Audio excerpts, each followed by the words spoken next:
مطبخ الاكلات الجزائريه. مرحبا بكم، نتمنى انكم تكونوا بخير. اليوم جيتكم راح نشوفوا مع بعض طريقه تحضير الكريم باتيسير كما راكم تلاحظوا هنايا. اذا غادي نحتاجوا للوصفه تاع اليوم نصف لتر تاع حليب اللي راكم تشوفوا فيها السواد. انا راني حاطه فيها الفانيلا هذه تاع العود اللي كررت وحطيتها في الحليب، واللي ما عندهاش يستعمل سكر الفانيلا ولا ما كان حتى مشكل. نحتاجوا 2 صفار بيض، ونحتاجوا 100 غرام تاع سكر، ونحتاجوا عفوا 2 ملاعق كبيره تاع المايزينا اللي هي النشا. اذا دروك نروحوا تروحوا معايا تابعوني شوفوا طريقه التحضير. كما راكم تشوفوا حطيت الحليب مع الفانيلا فوق النار هكا باش نغليه. حليت ديت 2 صفار بيض، ونحطوا الكميه نتاع السكر ونخلطوا، ندوبوا السكر مع صفار البيض كما راكم تشوفوا بهذه الطريقه.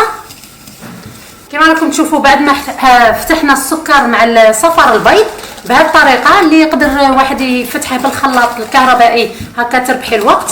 لا شفتيه عندك ثقيل حليه بملعقه تاع حليب ما كان حتى مشكل. ونضيفوا كميه النشا اللي قلت لكم هي 2 ملاعق كبار، هي تقريبا 50 غرام 55 غرام، ونحلوها في هذا الخليط تاع الحليب بهذه الطريقه.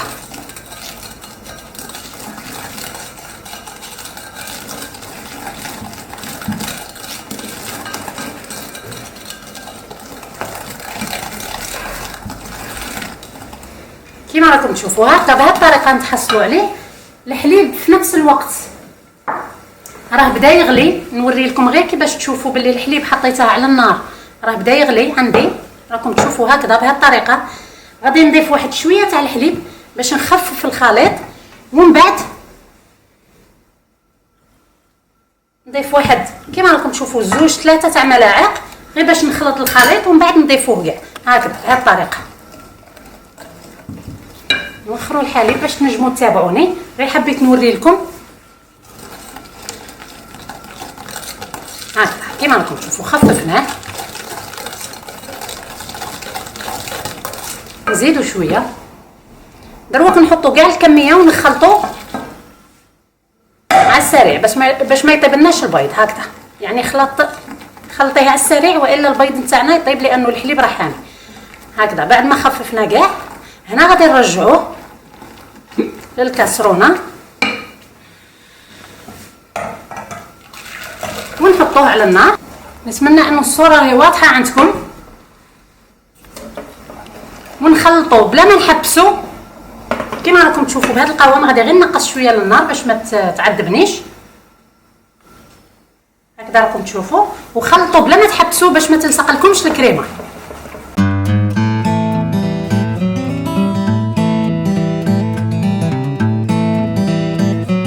كما راكم تشوفوا بعد ما تبدا تغلي عندنا الكريمه نخلوها 1 دقيقه هكا مع الغليان والخلط بنفس الوقت.